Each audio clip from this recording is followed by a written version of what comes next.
Hi, this is Autumn with Realty One Group, and again, I'm here with Sabre West of Fidelity National Title. And we want to talk to you guys about something very important, and that's wire fraud protection. Okay, so in real estate, there's a lot of money involved.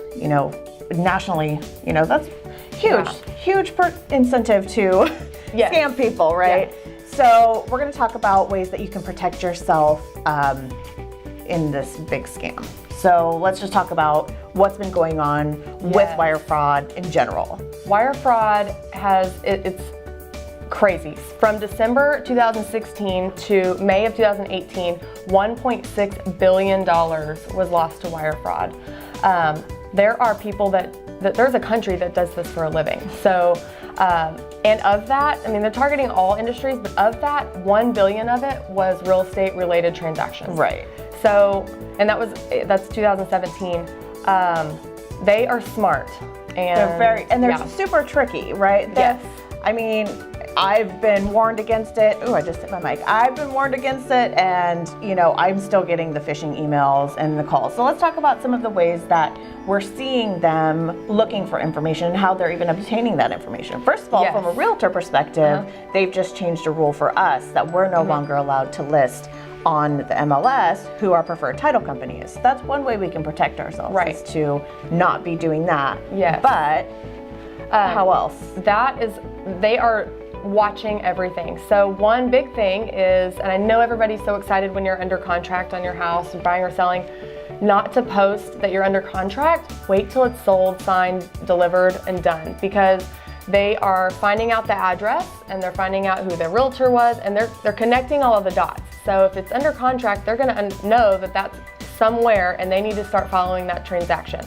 They're hacking emails and following the communication so they know who's involved in the transaction.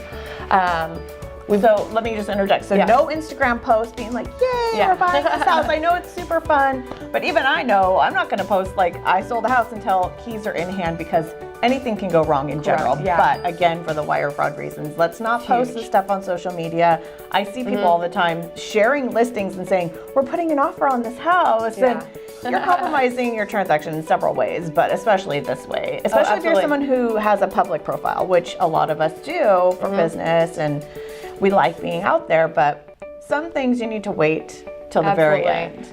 This is such a dangerous business, and so I don't know if that's the word I'm looking for, but a couple things to look for. Once you are under contract, it's so exciting, and we're going to do everything at our place. We've got all kinds of double factor authentication emails, secure sites and things. However, if you yourself are not using a secure email, maybe your realtor's not using a secure email, any case like that, they're easier to hack. So some things to keep an eye for. Of course, we're never going to email wiring instructions outside of our secure portal.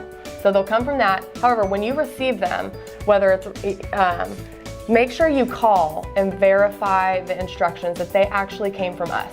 On top of that, make sure that you're not using the number that the email came from, because that may have been a fraud email.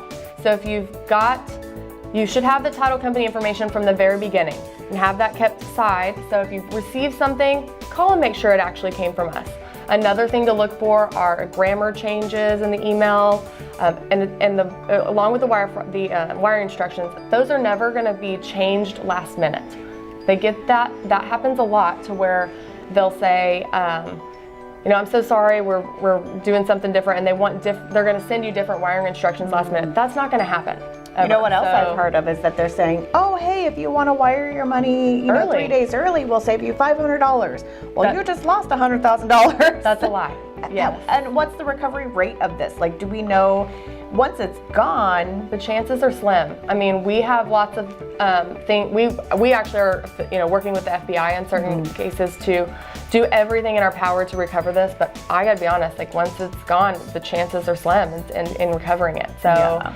it takes a team. It takes all of us to work together and make sure that we're secure in all of our methods. So what happens if somebody goes, oh no, I actually fell for it and I wired it? Because I've heard, don't put a stop on it because that actually makes it harder to get back. Notify us immediately. Okay. I mean, immediately. And then we can start making our calls on our end to make sure that we are notifying the correct people. But we need to know immediately that that's happened. Okay.